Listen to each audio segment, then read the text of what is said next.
Deep in the jungles of Cambodia, beneath a canopy so thick that sunlight barely reaches the forest floor, lies one of the most extraordinary archaeological discoveries of the 21st century. For centuries, travelers and explorers had marveled at the magnificent temples of Angkor Wat, assuming they represented the entirety of an ancient civilization's achievements. They were wrong. What they saw was merely the tip of an iceberg so vast that it would take revolutionary technology to reveal its true scope. The first European visitors to Angkor in the 19th century were overwhelmed by what they encountered. French explorer Henri Mohat, who brought Angkor to Western attention in 1860, described temples that seemed to emerge from the jungle like stone dreams made manifest. His writings spoke of structures so magnificent that they challenged everything Europeans thought they knew about medieval civilization. Yet even Mohat, for all his wonder and detailed observations, saw only a fraction of what actually lay hidden beneath the green canopy.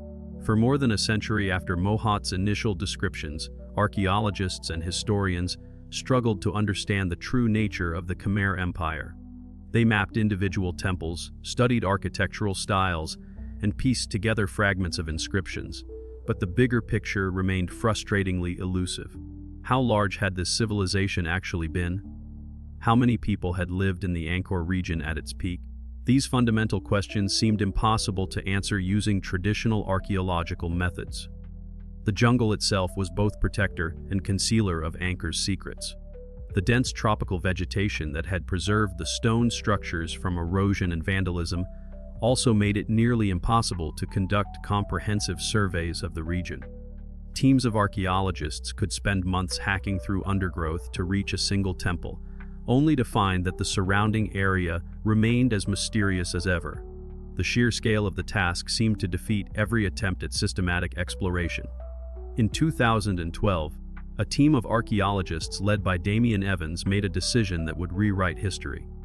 Instead of relying solely on traditional excavation methods, they turned to the skies and employed a cutting-edge technology called light detection and ranging, or LiDAR. This sophisticated system uses laser pulses fired from aircraft to penetrate dense vegetation and create detailed three-dimensional maps of the ground below. What LiDAR revealed about Angkor was nothing short of breathtaking. The technology behind LiDAR represents one of the most significant advances in archaeological methodology since the development of radiocarbon dating. The system works by firing hundreds of thousands of laser pulses per second from aircraft flying precise grid patterns over the target area. These laser beams travel at the speed of light, bouncing off everything they encounter, from the tops of trees to the ground surface far below. Sophisticated sensors measure the time it takes for each pulse to return, creating an incredibly detailed three-dimensional map of everything the laser touches. The real magic of LiDAR lies in its ability to see through vegetation. While some laser pulses bounce off leaves and branches in the forest canopy, others find their way through gaps in the foliage to strike the ground below. Computer algorithms can then separate these different types of returns, digitally removing the vegetation to reveal the underlying topography with extraordinary precision. Features as small as individual stones or as subtle as ancient footpaths become visible in the resulting images. The laser beams cut through centuries of jungle growth like a digital machete, stripping away the green veil that had hidden the truth for generations. As the data was processed and the images emerged, the research team found themselves staring at something that defied their wildest expectations. Angkor was not simply a collection of temples scattered across the landscape. It was a metropolis, a sprawling urban complex that stretched across more than 1,000 square kilometers, making it larger than any pre-industrial city in human history. The first LiDAR images to emerge from the data processing computers were so remarkable that researchers initially questioned whether they could be accurate. The level of detail was unprecedented, revealing not just major architectural features, but also subtle variations in ground elevation that indicated the presence of ancient roads, building foundations, and water management systems. Every pixel in these digital images represented a precise measurement of ground elevation, creating a topographical map more accurate than anything that had ever been produced of the Angkor region. The LiDAR images revealed an intricate network of roads, canals, reservoirs, and neighborhoods that had been completely invisible from the ground. Temple complexes that archaeologists thought were isolated monuments turned out to be connected by elaborate causeways and waterways. Entire districts of the ancient city emerged from the digital shadows, showing evidence of sophisticated urban planning that rivaled anything built in the modern era. What struck researchers most forcefully was the geometric precision of Angkor's urban layout.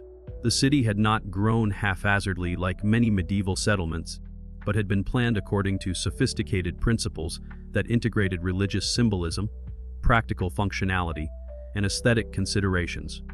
Major temples were positioned at carefully calculated intervals, connected by straight roads that maintained precise orientations despite the challenges of jungle terrain.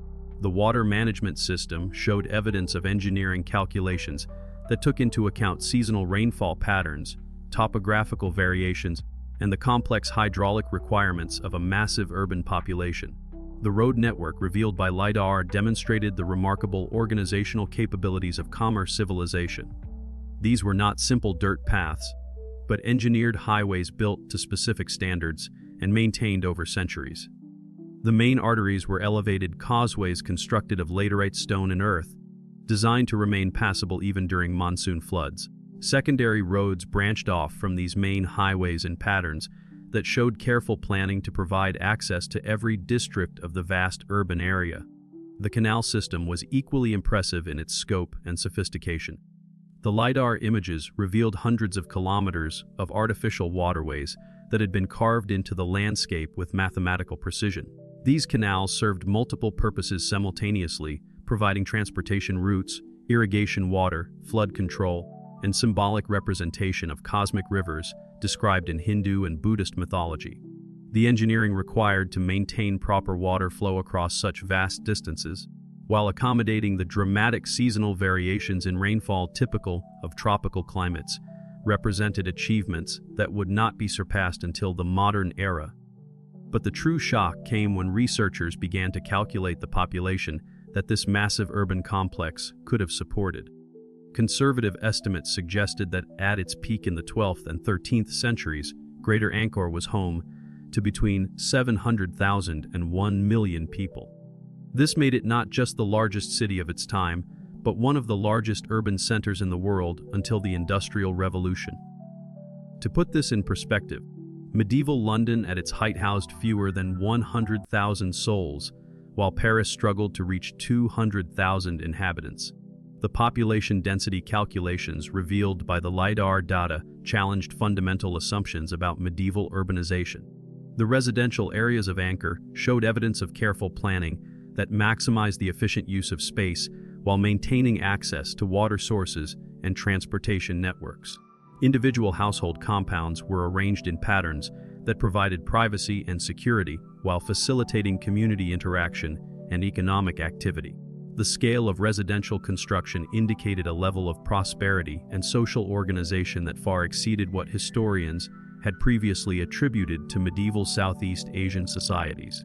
The implications of these population figures extended far beyond simple demographic statistics. A city of nearly 1 million people required sophisticated systems for food production, water distribution, waste management, and social control that challenged the technological and organizational capabilities of any medieval civilization.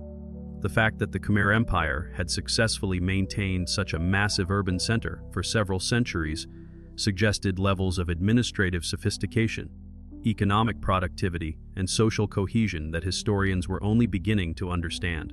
The scale of this discovery fundamentally changed how historians understood the Khmer Empire. This was not a collection of rural temple complexes with small supporting populations. This was a genuine megacity, an urban giant that dominated Southeast Asia for centuries. The implications were staggering. How had such a massive civilization remained hidden for so long? What kind of sophisticated society was required to build and maintain such an enormous urban center? And perhaps most intriguingly, what happened to cause such a thriving metropolis to be swallowed by the jungle? The discovery also revealed the true extent of Khmer influence across mainland Southeast Asia. The LiDAR surveys showed that Angkor was connected to distant provincial centers by an extensive network of roads, canals, and communication systems that extended the reach of Khmer civilization across hundreds of thousands of square kilometers. This was not simply a city-state, but the capital of a true empire that controlled trade routes, agricultural resources, and human populations across much of what is now Cambodia, Thailand, Laos, and Vietnam. As researchers delved deeper into the LIDAR data, they began to piece together the story of Angkor's incredible expansion. The city had grown organically over several centuries, spreading outward from its ceremonial core like rings on a tree. Each successive king had added new temples, expanded the canal system, and pushed the boundaries of the urban area further into the surrounding countryside. The result was a sprawling megalopolis that stretched from horizon to horizon, connected by an infrastructure network of unprecedented complexity. The chronological development of Angkor, revealed by the LIDAR data, showed how the city had evolved in response to changing political, religious, and economic circumstances. The earliest settlements clustered around natural water sources and elevated ground that provided protection from seasonal flooding. As the population grew and political power became more centralized, the urban area expanded according to increasingly sophisticated planning principles that integrated practical considerations with religious and symbolic requirements. The reign of each major Khmer king could be traced in the archaeological record through the distinctive architectural and urban planning projects they initiated.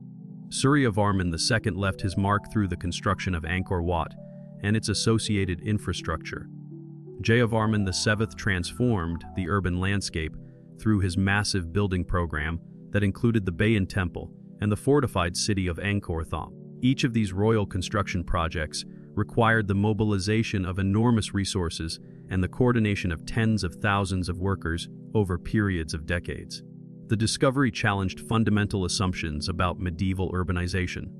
Historians had long believed that large cities were primarily a product of the modern era, made possible by industrial technology and global trade networks.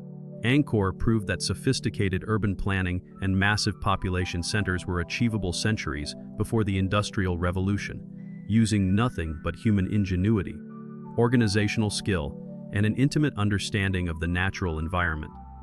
The urban planning principles revealed by the LIDAR data demonstrated that Khmer architects and engineers possessed knowledge that would not be rediscovered in Europe until the Renaissance. The integration of residential, commercial, religious, and administrative functions within the urban fabric showed sophisticated understanding of how different activities could be organized to maximize efficiency while maintaining social harmony. The provision of public spaces, recreational areas, and green corridors within the densely populated urban core revealed attention to quality of life considerations that were rarely seen in medieval cities elsewhere in the world. The LIDAR revelations also explained many mysteries that had puzzled archaeologists for decades. Why were there so many temples scattered across such a wide area? The answer became clear when viewed from above. These were not isolated religious sites, but neighborhood temples serving different districts of the vast city. Why did the Khmer Empire seem to have such enormous resources and manpower at its disposal? Because it was drawing on the productivity and labor of nearly 1 million urban residents, supported by an even larger rural population in the surrounding regions. The distribution pattern of temples throughout the urban area revealed the sophisticated administrative and religious organization of Khmer society. Each neighborhood temple served not only as a place of worship but also as a community center, school, and local government office. The priests who maintained these temples were responsible for education, dispute resolution, and the collection of taxes and tribute. This decentralized system of administration allowed the Khmer kings to maintain control over their vast urban population while providing essential services at the local level. The economic implications of the LIDAR discoveries were equally profound. A city of nearly 1 million people required massive flows of goods and services that could only be sustained by sophisticated trade networks and production systems.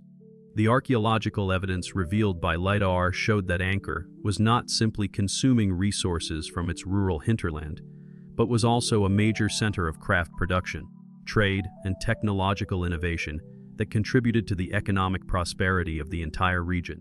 The technology that made this discovery possible represents a perfect marriage of modern innovation and archaeological investigation.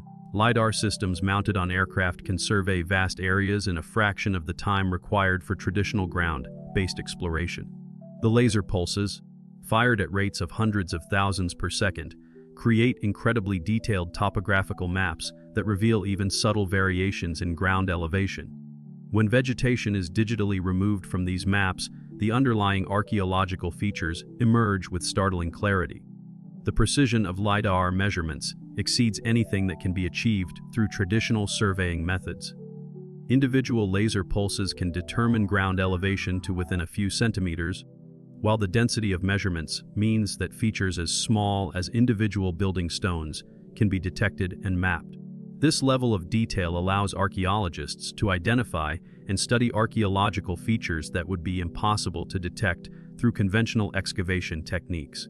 The Angkor LiDAR project required multiple flights over the target area, with aircraft equipped with sophisticated laser scanning equipment flying precise grid patterns to ensure complete coverage.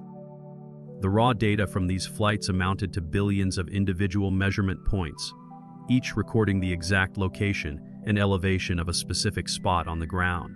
Processing this enormous dataset required powerful computers and specialized software capable of filtering out vegetation while preserving archaeological features. The computational challenges involved in processing LiDAR data are immense. Each flight generates terabytes of raw data that must be processed using complex algorithms to separate ground returns from vegetation returns. The resulting point clouds contain billions of individual measurements that must be converted into coherent three-dimensional models of the landscape. Specialized software allows researchers to manipulate these models, adjusting visualization parameters to highlight different types of archaeological features. The results exceeded every expectation. Not only did the LiDAR reveal the true extent of the urban area, but it also uncovered details of city planning that would have been impossible to detect through ground-based archaeology alone. The images showed how the city's growth had been carefully managed, with new districts connected to existing infrastructure and water management systems expanded to serve growing populations. The level of urban planning sophistication revealed by LiDAR challenged many assumptions about medieval administrative capabilities. The coordination required to maintain consistent architectural standards, infrastructure quality, and public services across such a vast urban area suggested the existence of sophisticated bureaucratic systems that could implement and enforce complex regulations over extended periods. The evidence pointed to a level of governmental organization that rivaled anything achieved in medieval Europe or China. One of the most remarkable aspects of the LiDAR discovery was how it revealed the integration of natural and built environments in Angkor's urban design. The city had not been imposed upon the landscape like many modern urban centers.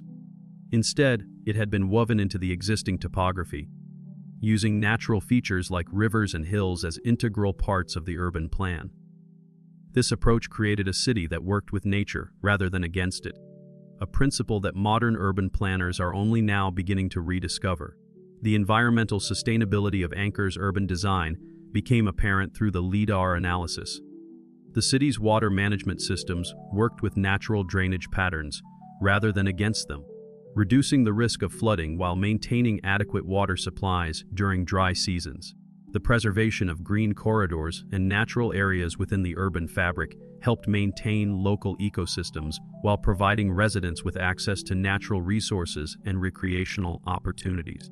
The discovery also highlighted the incredible preservation potential of tropical environments.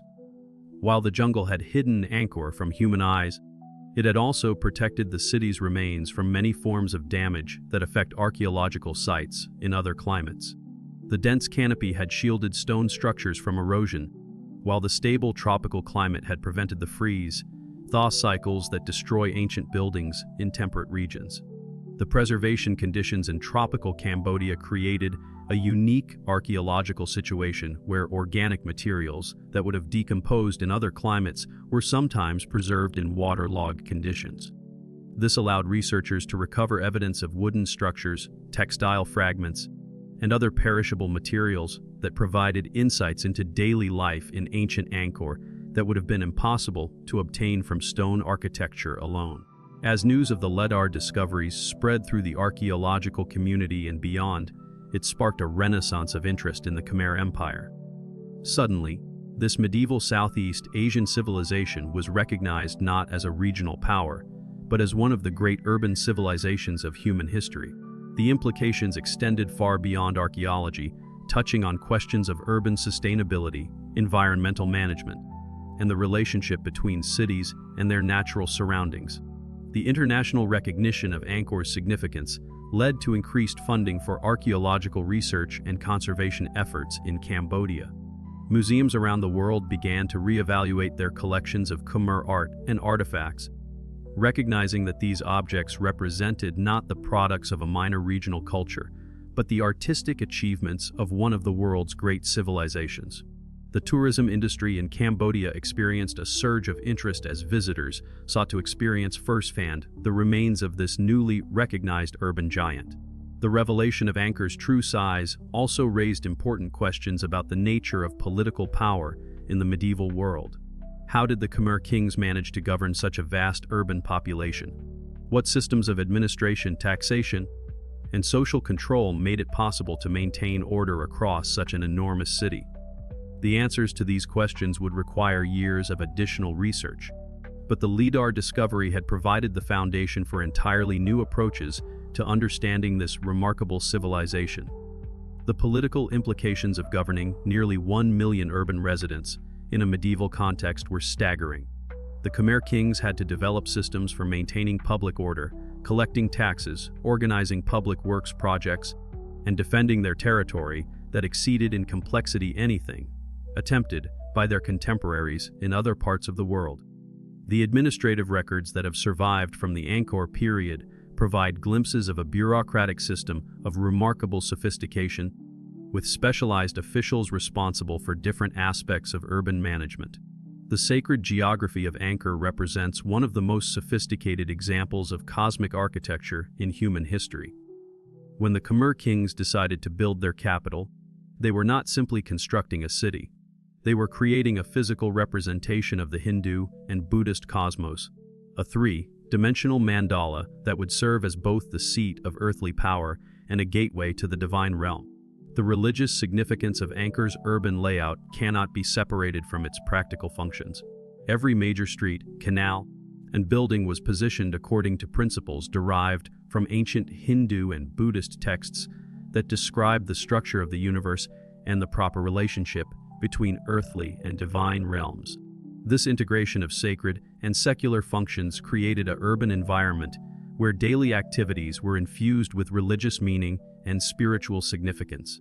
The entire layout of Angkor was based on ancient Hindu cosmology, which envisioned the universe as a series of concentric circles surrounding Mount Meru, the sacred mountain at the center of existence. In Khmer architectural interpretation, each major temple represented Mount Meru, while the surrounding moats and walls symbolized the cosmic oceans and mountain ranges that encircled the sacred peak. This was not mere symbolism. The builders of Angkor believed they were literally recreating the structure of the universe in stone and water. The cosmological principles that guided Angkor's construction were derived from Sanskrit texts that had been transmitted to Southeast Asia through centuries of cultural exchange with India. However, the Khmer architects and religious authorities did not simply copy Indian models. They adapted and transformed these concepts to create something uniquely Cambodian, incorporating local environmental conditions, artistic traditions, and religious practices into their interpretation of cosmic architecture. The most famous example of this cosmic architecture is Angkor Wat itself, but it represents only one interpretation of a design philosophy that shaped the entire city. Built in the early 12th century during the reign of King Suryavarman VII, Angkor Wat was conceived as the ultimate expression of temple, mountain architecture. Its 5 central towers represent the 5 peaks of Mount Meru, while the surrounding galleries and courtyards map out the various levels of the Hindu cosmos. The construction of Angkor Wat required the mobilization of resources on a scale that challenged the organizational capabilities of the Khmer Empire. Estimates suggest that the temple complex required the labor of 300,000 workers over a period of 30 years. The logistics of coordinating such a massive construction project while simultaneously maintaining the normal functions of government and society demonstrated administrative capabilities that were unmatched in the medieval world. The orientation of Angkor Wat reveals the sophisticated astronomical knowledge of its builders. Unlike most Khmer temples, which face east toward the rising sun, Angkor Wat faces west. This unusual orientation has puzzled scholars for decades, but the most convincing explanation relates to the temple's dedication to the Hindu god Vishnu, who is associated with the West in Hindu cosmology. The temple's alignment also creates spectacular visual effects during the spring and autumn equinoxes, when the sun rises directly over the central tower when viewed from the western entrance. The astronomical alignments incorporated into Angkor Wat and other major temples required precise mathematical calculations and sophisticated understanding of celestial mechanics. The builders had to account for the precession of the equinoxes, the varying declination of the sun throughout the year, and the complex motions of planets and stars that were considered significant in Hindu and Buddhist cosmology. This required not only advanced mathematical skills, but also long-term observational programs that tracked celestial phenomena over extended periods. The mathematical precision of Angkor Wat's design reflects a deep understanding of sacred geometry. The temple's dimensions are based on complex numerical relationships that were believed to harmonize earthly architecture with cosmic forces. The central tower stands exactly 65 meters above ground level, while the overall dimensions of the temple complex correspond to various astronomical cycles and mythological time periods described in Hindu texts. The numerical relationships embedded in Angkor Wat's architecture reflect sophisticated understanding of mathematical principles that were not widely known in medieval Europe. The builders used systems of proportional relationships based on sacred numbers that were believed to channel divine energy into the temple structure. These mathematical relationships can be found at every scale of the architecture, from the overall dimensions of the complex to the proportions of individual decorative elements. But Angkor Wat, magnificent as it is, represents only one element in a much larger cosmic design. The entire city of Angkor was laid out according to principles that reflected the Khmer understanding of divine order. The great temples were positioned at specific points that corresponded to important locations in Hindu and Buddhist cosmology. Roads and waterways connected these sacred sites in patterns that mirrored the celestial geography described in ancient religious texts. The integration of multiple temples into a coherent cosmic landscape required planning on a scale that exceeded anything attempted in other medieval civilizations. The positioning of each major temple had to take into account not only its individual symbolic program, but also its relationship to all the other sacred sites in the urban complex. This created a three-dimensional mandala that extended across hundreds of square kilometers, making Angkor the largest religious complex ever constructed. The Bayon Temple, built later during the reign of Jayavarman VII, represents a different, but equally sophisticated approach to cosmic architecture. This temple served as the centerpiece of the city of Angkor Thom, and its design reflects the Buddhist cosmology that had begun to influence Khmer religious practice. The Bayon's most distinctive feature is its 54 towers, each carved with four giant faces that gaze out over the surrounding landscape. These faces, believed to represent the Bodhisattva of Avalokiteshvara, create a sense of divine presence that permeates the entire temple complex. The artistic program of the Bayon represents one of the most ambitious attempts in human history to create a comprehensive visual representation of Buddhist cosmology. The temple's walls are covered with more than 11,000 square meters of bas-relief carvings that depict scenes from Buddhist mythology, Khmer history, and daily life in Angkor. These carvings were not simply decorative, but served as a three-dimensional textbook that taught visitors about Buddhist philosophy and the divine nature of royal authority. The layout of Angkor Thom itself demonstrates the evolution of Khmer cosmic architecture. The city is enclosed by walls that form a perfect square, with gates at the cardinal directions and additional gates at the corners. This design reflects Buddhist concepts of cosmic order, with the city representing a purified realm protected from the chaos of the outside world. The roads leading to each gate are lined with sculptures depicting the churning of the ocean of milk, a fundamental creation myth shared by both Hindu and Buddhist traditions. The fortifications of Angkor Wat were not merely military defenses, but also served important symbolic functions. The walls represented the boundaries between the sacred space of the city and the profane world beyond, while the gates served as portals through which visitors could enter the cosmic realm ruled by the divine king. The elaborate sculptural programs that decorated these gates reinforced these symbolic meanings while also demonstrating the artistic sophistication of Khmer craftsmen. The integration of water into Angkor's sacred geography represents one of the most innovative aspects of Khmer cosmic architecture. The massive reservoirs, known as barays, were not simply practical infrastructure for water storage and irrigation. They were cosmic symbols representing the primordial oceans that surrounded Mount Meru in Hindu cosmology. The largest of these reservoirs, the West Baray, covers an area of 16 square kilometers and required the movement of millions of cubic meters of earth to construct. The engineering challenges involved in creating these artificial oceans were immense. The builders had to solve complex problems related to water retention, structural stability, and environmental impact while also ensuring that the reservoirs fulfilled their symbolic functions. The earthen dikes that contained these artificial lakes had to be designed to withstand enormous hydraulic pressures while maintaining the precise geometric forms required by religious symbolism. The positioning of these artificial lakes was carefully calculated to enhance the cosmic symbolism of the temple complexes.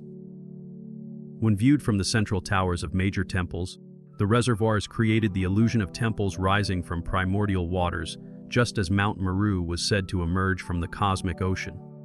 During the rainy season, when water levels were highest, this effect would have been particularly dramatic, creating a landscape that seemed to float between earth and sky. The visual effects created by the interaction between temples and water were not accidental, but were carefully planned to enhance the spiritual experience of visitors to Angkor. The reflection of temple towers in the still waters of the reservoirs created double images that reinforced the cosmic symbolism of the architecture. The play of light and shadow on water surfaces throughout the day created constantly changing visual experiences that were believed to represent the dynamic nature of cosmic forces. The smaller temples scattered throughout Angkor also participated in this cosmic geography. Each neighborhood temple was positioned and oriented according to principles that connected it to the larger sacred landscape. Roads and waterways linked these smaller temples to the major complexes, creating a network of sacred sites that covered the entire urban area. This meant that residents of Angkor lived within a landscape that was entirely permeated with religious meaning, where every journey from home to market or temple was also a spiritual pilgrimage through cosmic space. The daily religious practices of ordinary residents of Angkor were shaped by this sacred geography. The positioning of neighborhood temples meant that most people lived within walking distance of multiple religious sites, each associated with different deities and ritual functions.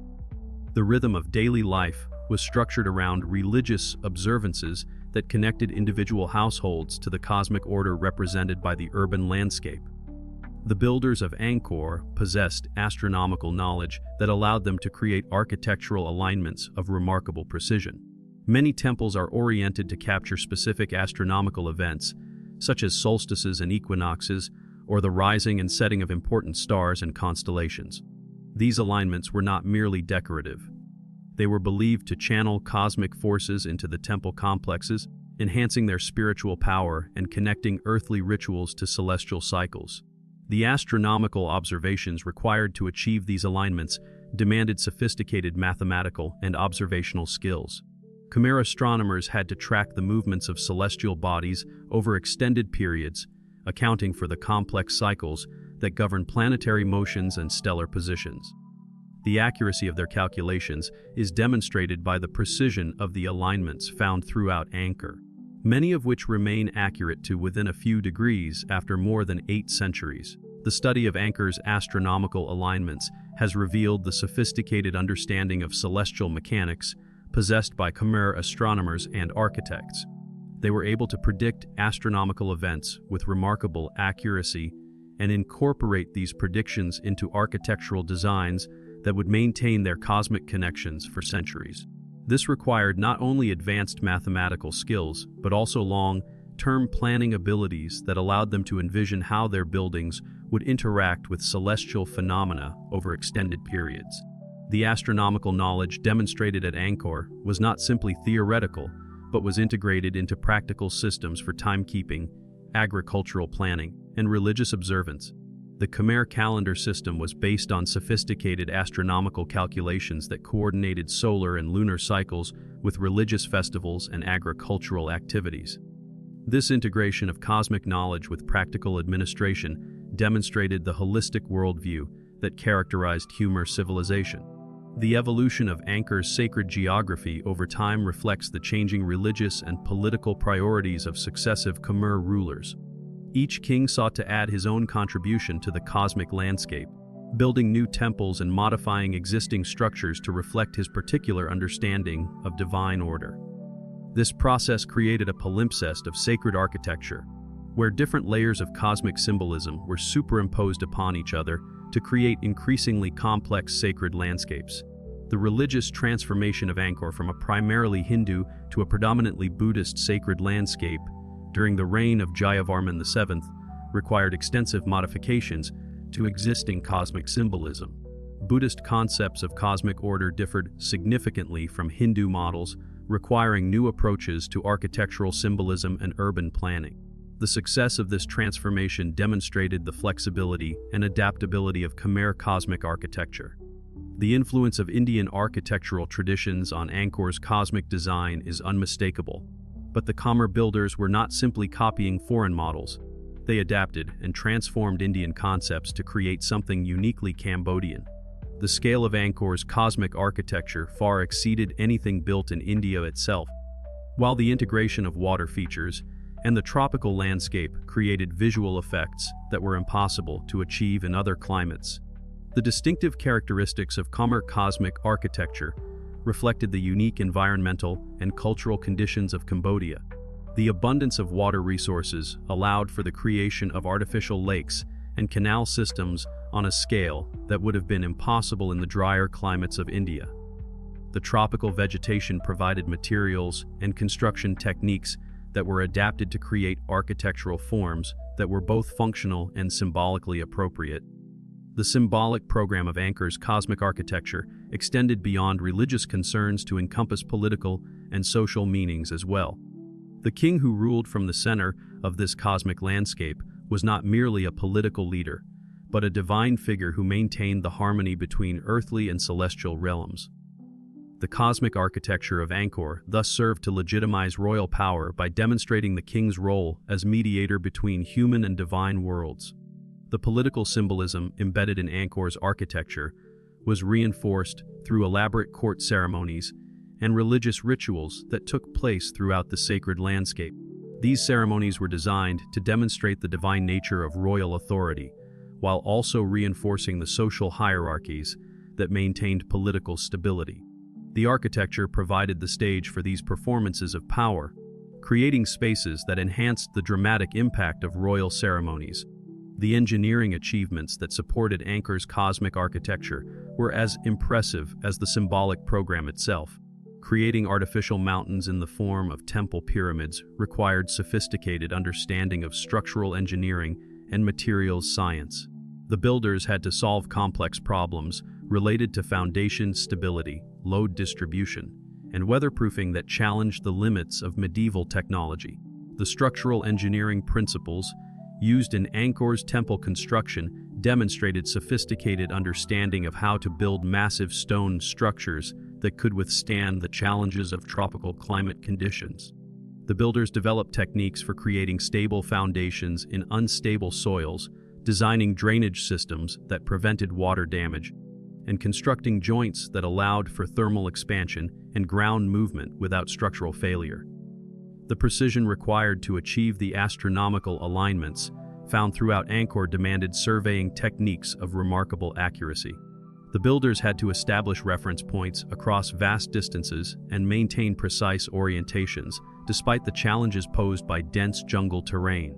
This required not only technical skill but also organizational capabilities that could coordinate the work of thousands of craftsmen and laborers across multiple construction sites.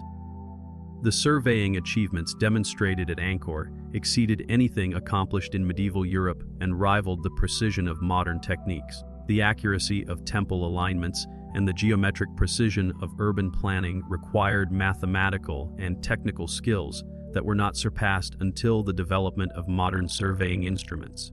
These achievements demonstrated the high level of technical education and professional specialization that characterized Khmer civilization. The water management systems that created Angkor's artificial cosmic oceans represent some of the most sophisticated hydraulic engineering achievements of the medieval world. These systems had to balance multiple functions, serving simultaneously as religious symbols, practical infrastructure, and flood control mechanisms. The engineers who designed these systems demonstrated an understanding of hydrology and hydraulics that would not be matched in Europe for several centuries. The hydraulic engineering principles used in Angkor's water management systems required sophisticated understanding of fluid dynamics, soil mechanics, and structural engineering. The builders had to solve complex problems related to water pressure, flow rates, and seasonal variations in water levels, while also ensuring that the systems fulfilled their symbolic and practical functions. The longevity and effectiveness of these systems demonstrated the high level of engineering expertise possessed by Khmer technicians. The engineering marvels that powered the Khmer Empire represent one of the most sophisticated infrastructure networks ever created in the pre-industrial world. While visitors to Angkor today are awed by the magnificent temples and their cosmic symbolism, the true foundation of Khmer civilization lay in the remarkable water management systems, road networks, and agricultural technologies that made it possible to support nearly 1 million people in a tropical environment. The infrastructure systems of Angkor were not simply utilitarian constructions, but were integrated into the cosmic symbolism and religious significance of the urban landscape. Roads were oriented according to astronomical principles. Canals followed patterns that reflected mythological geography, and agricultural systems were designed to harmonize human activities with natural cycles. This integration of practical and symbolic functions created an urban environment that was both highly functional and deeply meaningful to its inhabitants. The scale and complexity of Angkor's hydraulic infrastructure becomes clear only when viewed from the comprehensive perspective provided by modern archaeological techniques. The LiDAR surveys revealed not just individual reservoirs and canals, but an integrated water management system that extended across the entire urban area and far into the surrounding countryside. This system represented the cumulative result of centuries of engineering innovation, with each successive generation of Khmer engineers building upon and expanding the achievements of their predecessors. The development of Angkor's water management system over time revealed the adaptive capabilities of Khmer engineering. As the urban population grew and environmental conditions changed, the system was continuously modified and expanded to meet new challenges. This required not only technical expertise, but also institutional mechanisms that could coordinate complex engineering projects across multiple generations and changing political circumstances. The foundation of this hydraulic empire was the series of massive artificial reservoirs known as brilliance. These enormous earthworks required the excavation and movement of millions of cubic meters of soil, representing construction projects that rivaled the building of the temples themselves in terms of labor and resources required. The East Barre, completed in the late 10th century, measures 7 kilometers long by 1.8 kilometers wide, while the even larger West Barre covers an area of 16 square kilometers and holds approximately 50 million cubic meters of water. The construction techniques used to build these massive reservoirs demonstrated sophisticated understanding of earthwork engineering and soil mechanics. The builders had to solve complex problems related to excavation in tropical soils, transportation of enormous quantities of earth, and construction of stable embankments that could contain millions of tons of water. The precision of the geometric forms achieved in these earthworks required surveying capabilities that were not exceeded until the modern era. The construction of these massive reservoirs required engineering skills that went far beyond simple excavation. The builders had to solve complex problems related to water retention, structural stability, and environmental impact. The earthen dikes that contained these artificial lakes had to be designed to withstand the enormous pressure of millions of tons of water while remaining stable during the dramatic wet and dry cycles of the tropical climate. The engineering solutions they developed demonstrate a sophisticated understanding of soil mechanics and hydraulic principles. The materials used in the construction of Angkor's water management systems were carefully selected based on their engineering properties and local availability. The builders developed techniques for working with laterite, a tropical soil that hardens when exposed to air, creating durable construction material from locally available resources. The use of stone facing on critical structural elements provided additional durability, while also serving decorative and symbolic functions. The barrays were fed by an intricate network of canals that captured water from rivers and streams throughout the region.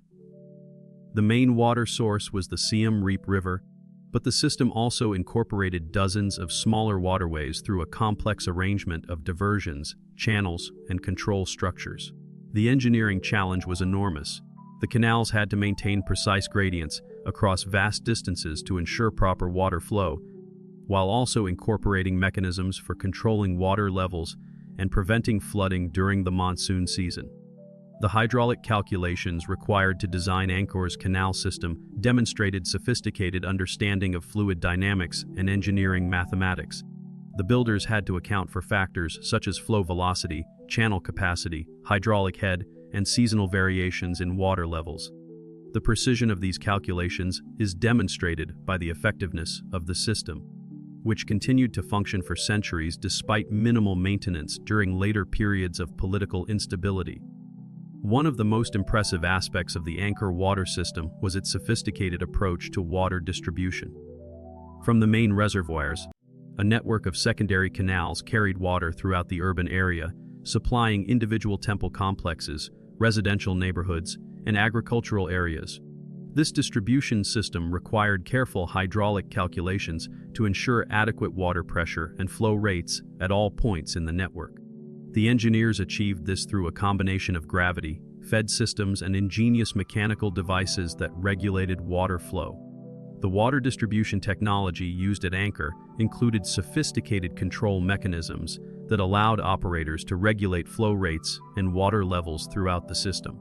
Archaeological evidence suggests the use of adjustable gates, spillways, and sluices that could be operated to direct water to different parts of the urban area based on seasonal needs and maintenance requirements.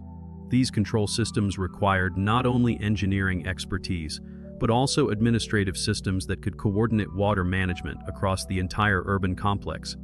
The temple moats that surrounded major complexes like Angkor Wat were not merely decorative features, but integral components of the larger hydraulic system. These moats served multiple functions, providing water storage, flood control, and symbolic representation of the cosmic oceans, while also contributing to the overall water management infrastructure of the city. The engineering required to maintain proper water levels in these moats while ensuring adequate drainage during heavy rains demonstrates the sophisticated hydraulic knowledge possessed by Khmer engineers. The integration of temple moats into the larger water management system required precise hydraulic calculations and sophisticated construction techniques. The moats had to be designed to maintain stable water levels throughout the year, while also serving as overflow channels during periods of heavy rainfall. The stone-lined channels and sophisticated drainage systems that connected the moats to the larger canal network demonstrated engineering capabilities that exceeded anything achieved in medieval Europe. The agricultural implications of Angkor's water management system were profound. The controlled flooding and drainage provided by the canal network made it possible to practice intensive rice cultivation across vast areas of the Cambodian plain. This agricultural productivity was essential to supporting the large urban population of Angkor, but it required precise coordination between water management and farming practices. The timing of water releases from the reservoirs had to be carefully synchronized with the rice growing cycle to ensure optimal crop yields. The agricultural systems, supported by Angkor's water management infrastructure, represented some of the most intensive and productive farming techniques developed in the pre-industrial world. The controlled flooding techniques used in rice cultivation allowed for multiple harvests per year, while also providing natural fertilization through the deposition of nutrient-rich sediments. The productivity of these agricultural systems was essential to supporting the large urban population while also generating the surplus wealth that funded the construction of temples and infrastructure. The road network that connected Angkor to the far reaches of the Khmer Empire was equally impressive in its scope and engineering sophistication. The main highways were raised causeways built of laterite stone and earth, designed to remain passable even during the monsoon floods that inundated much of the surrounding countryside. These roads stretched for hundreds of kilometers, connecting Angkor to important provincial centers and extending Khmer influence across much of mainland Southeast Asia. The strategic importance of Angkor's road network extended far beyond simple transportation. These highways served as the arteries through which the Khmer Empire maintained political control, economic exchange, and cultural influence across vast territories. The ability to move armies, administrators, and trade goods rapidly across long distances was essential to maintaining imperial unity and responding to external threats. The construction of these elevated highways required enormous amounts of material and labor. The laterite stone had to be quarried from specific geological formations and transported to construction sites, while the earthwork required to build the raised roadbeds involved moving millions of cubic meters of soil. The engineering challenges were compounded by the need to build bridges and culverts to allow the roads to cross rivers and canals without disrupting the water management system. The construction techniques used in Angkor's road network demonstrated sophisticated understanding of transportation engineering and materials science. The builders developed methods for creating stable roadbeds in unstable tropical soils, designing drainage systems that prevented erosion, and constructing bridges that could withstand seasonal flooding. The durability of these roads is demonstrated by the fact that many sections remain visible and even usable after more than 8 centuries. The most famous of these ancient highways is the road that connected Angkor to the temple complex of Khan of Kampong Sve, located more than 100 kilometers to the east. This road, known today as the Jayavarman, the Seventh Highway, demonstrates the remarkable engineering capabilities of Khmer road builders. The highway maintains a consistent elevation and gradient across varied terrain, incorporating sophisticated drainage systems to prevent erosion and structural damage during heavy rains. The engineering principles used in the construction of the Jayavarman, the Seventh Highway, represented some of the most advanced transportation technology of the medieval world. The builders had to solve complex problems related to route selection, gradient control, and structural stability while also ensuring that the road fulfilled its strategic and symbolic functions. The precision of the engineering is demonstrated by the highway's longevity and continued functionality after centuries of use and neglect. The bridges built along these highways represent some of the finest examples of Khmer engineering expertise. The bridge at Speen Thoma, which carries the ancient highway across the Chenet River, consists of multiple stone arches supported by massive piers that have withstood centuries of seasonal flooding.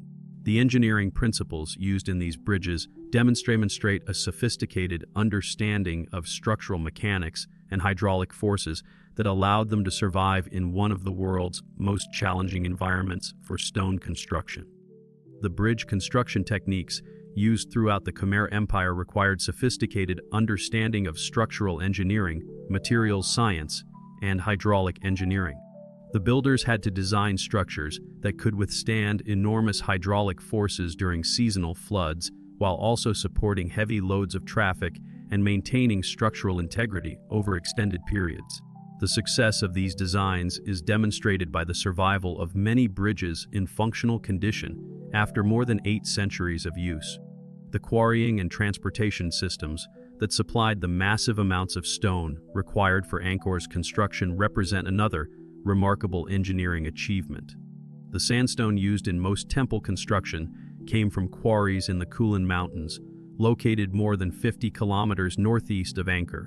The logistics of moving millions of tons of stone blocks across this distance required innovative transportation technologies and organizational systems. The scale of stone transportation required for Angkor's construction exceeded anything attempted in other medieval civilizations. Conservative estimates suggest that the major temples required more than 5 million tons of sandstone, all of which had to be quarried, shaped, and transported from distant sources. The organizational capabilities required to coordinate such massive logistical operations demonstrated administrative sophistication that was unmatched in the medieval world. The Khmer engineers solved the transportation challenge by utilizing the natural waterways of the region. Stone blocks were loaded onto specially designed barges and floated down rivers and canals to construction sites. This required the construction of specialized loading and unloading facilities at quarries and building sites, as well as the development of techniques for moving extremely heavy stone blocks without modern mechanical equipment. The precision with which these massive stones were fitted together in temple construction demonstrates not only skilled craftsmanship, but also sophisticated understanding of structural engineering principles. The water transportation systems used for stone delivery required sophisticated understanding of naval architecture and hydraulic engineering. The barges had to be designed to carry enormous loads while remaining stable in the variable water conditions of tropical rivers and canals.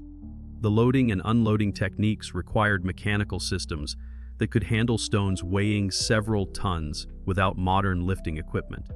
The tools and techniques used in Angkor's construction reveal the ingenuity of Khmer engineers working within the constraints of medieval technology. Without access to modern machinery, they developed innovative solutions for lifting, moving, and positioning massive stone blocks.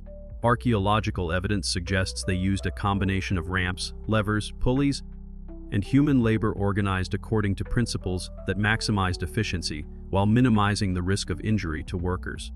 The mechanical systems used in Angkor's construction demonstrated sophisticated understanding of physics and engineering principles. The builders developed techniques for multiplying human force through the use of levers, pulleys, and inclined planes that allowed small teams of workers to move enormous stone blocks. The precision of stone placement achieved in temple construction required not only mechanical skill, but also sophisticated measuring and alignment techniques. The precision of Angkor's stone carving and architectural details required specialized tools and techniques that pushed the boundaries of medieval metalworking and craftsmanship. The elaborate bas reliefs that cover temple walls were carved using iron and steel tools that had to be specially designed for working with the local sandstone.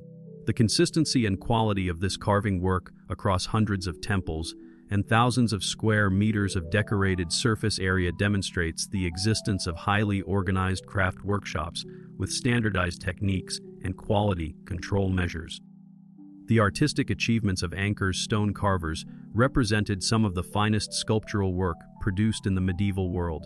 The technical skill required to create the intricate bas, reliefs, and architectural details found throughout Angkor demanded not only artistic talent, but also sophisticated understanding of stone carving techniques, tool design, and quality control. The consistency of artistic style and technical execution across hundreds of temples demonstrated the existence of well-organized craft guilds with standardized training and production methods.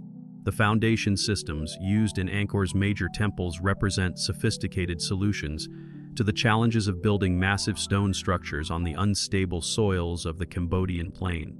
The builders developed techniques for creating stable foundations that could support enormous loads while remaining stable during the dramatic soil moisture changes that occur during wet and dry seasons. These foundation systems incorporated drainage features, load distribution mechanisms, and flexible joints that allowed the structures to accommodate ground movement without catastrophic failure. The foundation engineering techniques used at Angkor demonstrated sophisticated understanding of soil mechanics and structural engineering. The builders had to solve complex problems related to load distribution, soil stability, and moisture control, while also ensuring that the foundations fulfilled their symbolic and religious functions. The success of these foundation systems is demonstrated by the structural stability of major temples after more than 8 centuries of exposure to challenging tropical conditions. The maintenance systems required to keep Angkor's infrastructure functioning represent perhaps the most impressive aspect of Khmer engineering achievement. The water management system required constant attention to prevent silting, maintain proper flow rates, and repair damage caused by storms and floods. This required not only technical expertise, but also administrative systems capable of organizing and coordinating maintenance work across vast areas and multiple interconnected systems. The institutional mechanisms required to maintain Angkor's complex infrastructure represented one of the most sophisticated administrative achievements of the medieval world. The coordination of maintenance activities across hundreds of kilometers of canals, roads, and structures required bureaucratic systems that could allocate resources, coordinate labor, and maintain technical standards over extended periods.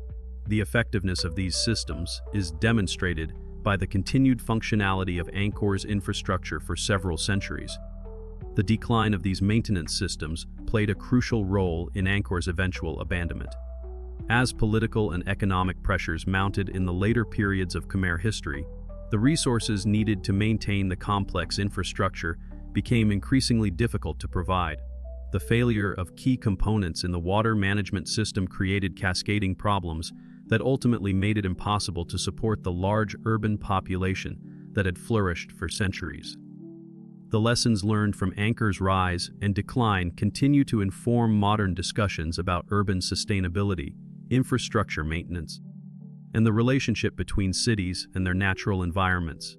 The achievements of Khmer engineers demonstrate the possibilities for creating sustainable urban systems that work with natural processes rather than against them, while also highlighting the importance of maintaining the institutional and economic systems necessary to sustain complex infrastructure over extended periods. The emergence of divine kingship in the Khmer Empire represented one of the most sophisticated political and religious systems ever developed in Southeast Asia. The concept of the Devaraja or God King formed the foundation of Khmer royal authority and provided the ideological framework that enabled rulers to command the massive resources necessary to construct Angkor's monumental architecture and maintain its complex infrastructure systems. The origins of Khmer divine kingship can be traced to the reign of Jayavarman II in the early 9th century, when he established the cult of the Devaraja through elaborate consecration rituals performed on Mount Kulen. These ceremonies, conducted by Brahmin priests brought from India, transformed the Khmer ruler from a mere earthly sovereign into a living manifestation of divine power. The ritual consecration involved complex Sanskrit ceremonies that identified the king with Shiva, the Hindu god of destruction and regeneration, creating a theological foundation for absolute royal authority that would persist for centuries. The mountain setting of these inaugural ceremonies held profound symbolic significance in Khmer cosmology. Mount Kulen, rising dramatically from the surrounding plains, represented the cosmic mountain Meru that stood at the center of the Hindu universe. By conducting the Devaraja rituals on this sacred peak, Jayavarman II positioned himself at the literal and symbolic center of the world, establishing a connection between earthly geography and cosmic order that would influence Khmer temple architecture for generations. The choice of location also demonstrated the king's control over sacred spaces and his ability to command the services of learned Brahmin priests who possessed the specialized knowledge necessary to perform these transformative rituals. The practical implications of divine kingship extended far beyond ceremonial functions. As living gods, Khmer rulers possessed theoretical authority over all aspects of life within their domains, from the allocation of land and water resources to the organization of religious festivals and the construction of temples.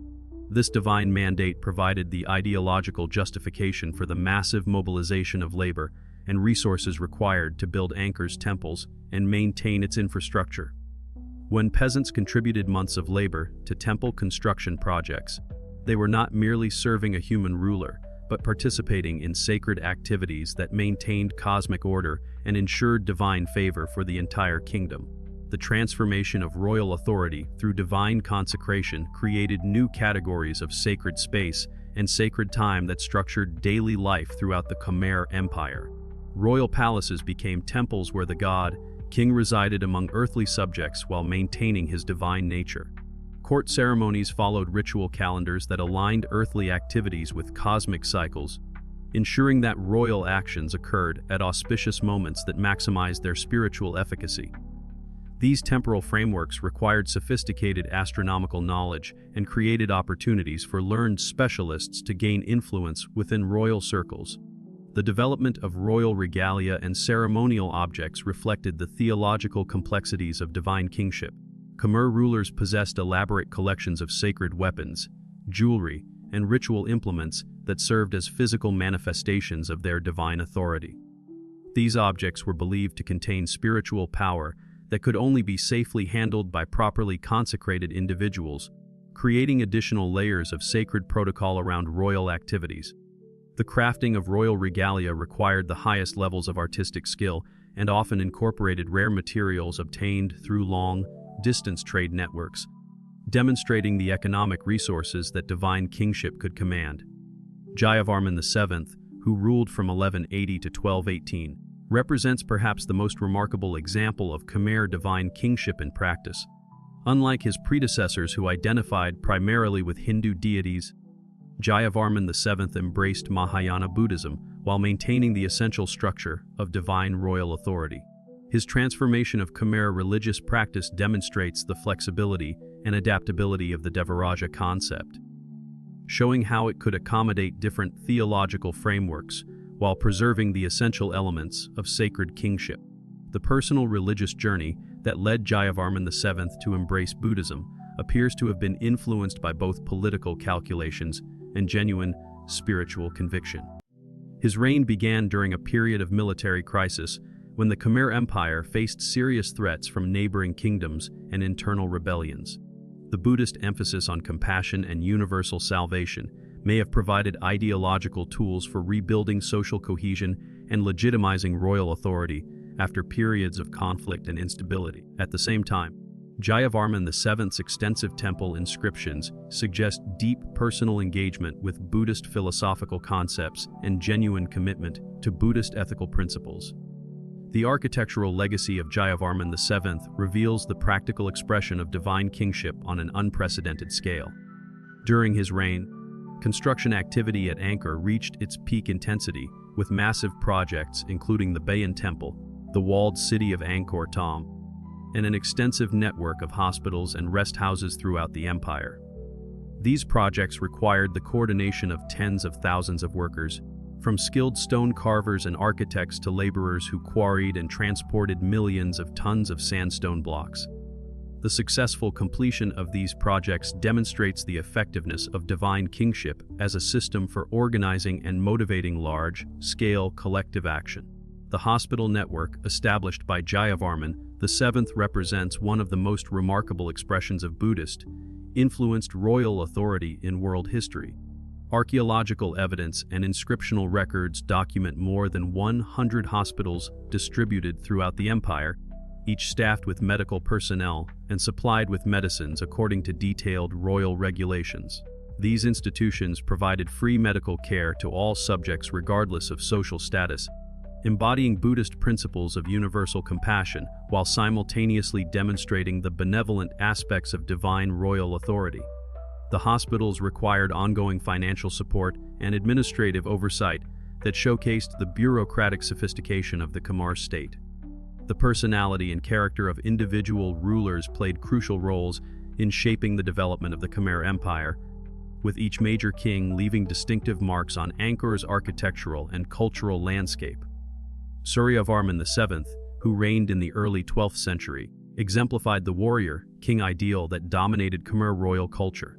His military campaigns extended Khmer control deep into modern-day Vietnam and Thailand, while his patronage of Hindu temples, particularly Angkor Wat, created some of the most magnificent religious architecture ever constructed.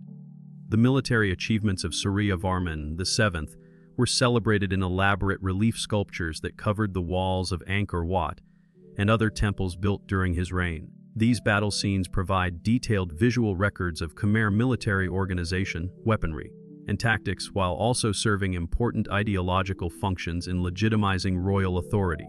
The depiction of the king leading his armies into battle reinforced the connection between divine favor and military success, while the artistic quality of these reliefs demonstrated the cultural sophistication that distinguished Khmer civilization from its neighbors. The construction of Angkor Wat under Suryavarman VII reveals the intersection of personal royal ambition, religious devotion, and political necessity that characterized Khmer divine kingship.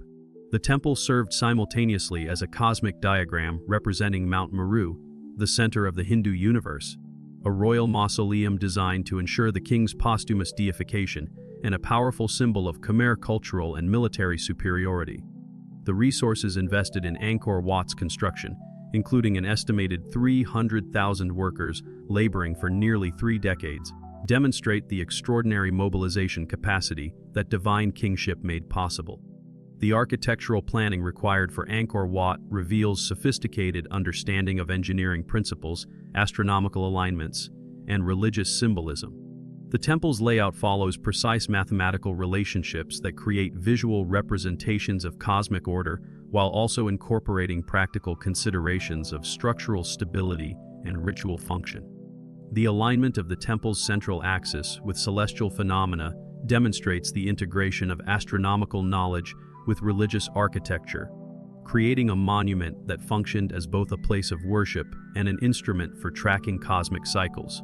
The evolution of royal portraiture and iconography throughout Khmer history reveals changing conceptions of divine kingship and royal authority. Early Khmer rulers were typically depicted in idealized forms that emphasized their identification with Hindu deities, particularly Vishnu and Shiva. These representations showed kings with the physical attributes and symbolic accessories associated with divine beings, reinforcing the theological foundation of their authority. The standardized iconography of royal sculpture served important political functions, creating instantly recognizable symbols of legitimate authority that could be understood throughout the multilingual and multicultural Khmer Empire. The development of royal portrait sculpture required close collaboration between kings and master sculptors, who possessed both technical expertise and deep understanding of religious symbolism. The creation of royal images involved complex negotiations between artistic convention and individual royal preferences, with each major ruler seeking to project distinctive aspects of his personality and achievements while maintaining continuity with established iconographic traditions. The resulting sculptures served as focal points for ritual activities and as permanent records of royal legitimacy that could survive political upheavals and dynastic changes. Jayavarman VII's Buddhist transformation of royal iconography marked a significant departure from earlier traditions while maintaining essential elements of divine authority.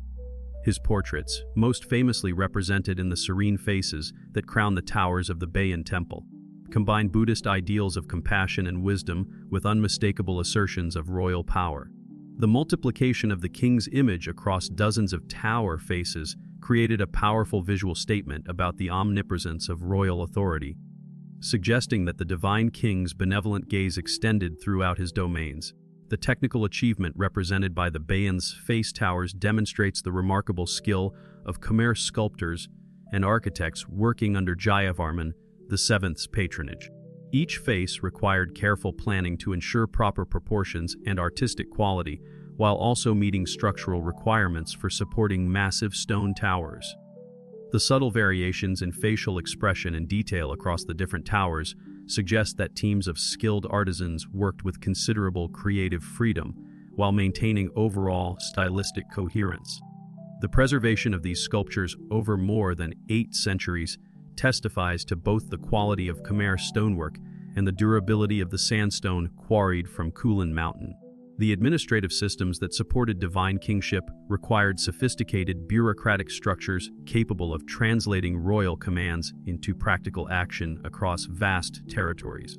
The Khmer Empire developed elaborate hierarchies of officials, from provincial governors who administered distant territories to specialized functionaries responsible for specific aspects of temple construction and maintenance. These officials derived their authority from their relationship to the divine king, creating cascading systems of delegated power that extended royal control throughout the empire. The training and recruitment of administrative personnel involved complex processes that balanced considerations of family background, personal ability, and political loyalty. Many high-ranking officials came from families with established traditions of royal service, creating hereditary administrative classes that maintained continuity in government operations across different reigns. At the same time, the system provided opportunities for talented individuals from modest backgrounds to advance through demonstrated competence and royal favor. The inscriptional records left by various officials provide insights into their careers and achievements, revealing the importance of literacy, religious knowledge, and diplomatic skills in administrative advancement. The communication networks that connected royal courts with provincial administrators relied on systems of roads, waterways, and relay stations that facilitated the movement of messengers, officials, and military forces throughout the empire. The maintenance of these communication systems required constant attention and significant resources, but they were essential for effective governance of territories that extended across hundreds of miles of difficult terrain. The speed and reliability of imperial communications influenced the empire's ability to respond to military threats, coordinate large construction projects, and collect taxes from distant provinces. The role of royal women in Khmer divine kingship deserves particular attention, as queens and royal consorts wielded significant influence within the political and religious systems of the empire. Khmer queens often served as patrons of major temple construction projects and played important roles in religious ceremonies that maintained the cosmic order. The prominence of female deities in Khmer religious art and the frequency with which royal women are depicted in temple sculptures suggests that feminine divine power complemented and reinforced masculine royal authority in complex ways. The education and preparation of royal women for their ceremonial and political roles involved extensive training in religious knowledge, court etiquette, and administrative skills. Queens and princesses were expected to understand Sanskrit literature, Buddhist or Hindu philosophy, and the complex protocols that governed royal ceremonies. Many royal women became accomplished poets and patrons of the arts, contributing to the cultural flowering that characterized the Angkor period. The inscriptions left by or dedicated to royal women reveal their active participation in political decision-making and their influence on royal policy. The economic foundations of divine kingship rested on sophisticated systems of tribute taxation and resource allocation that enabled rulers to support their massive construction projects and elaborate court ceremonies. The Khmer Empire developed complex methods for assessing and collecting taxes from agricultural communities, craft specialists, and trading centers throughout their territories. These systems required detailed record-keeping and administrative oversight that demonstrates the bureaucratic sophistication necessary to sustain divine kingship over extended periods. The management of royal treasuries involved careful balancing of competing demands for resources from military campaigns, construction projects, court ceremonies, and administrative operations. Royal officials responsible for financial management had to maintain detailed accounts of income and expenditures while also planning for future needs and unexpected emergencies. The scale of financial operations required to support major temple construction projects like Angkor Wat demonstrates the remarkable organizational capacity that divine kingship could mobilize when properly administered. The relationship between divine kingship and military power formed another crucial aspect of Khmer royal authority.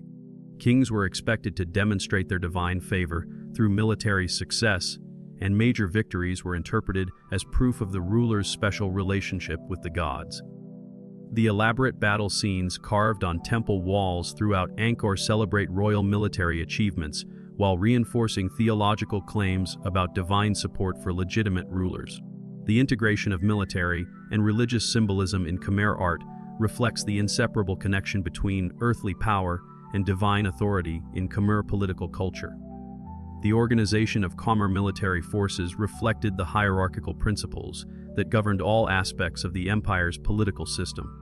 Royal armies included professional soldiers who served as the king's personal guard, provincial militias raised from local populations, and specialized units equipped with particular weapons or trained for specific types of combat. The coordination of these diverse military elements required sophisticated command structures and communication systems that could function effectively during extended campaigns in difficult terrain.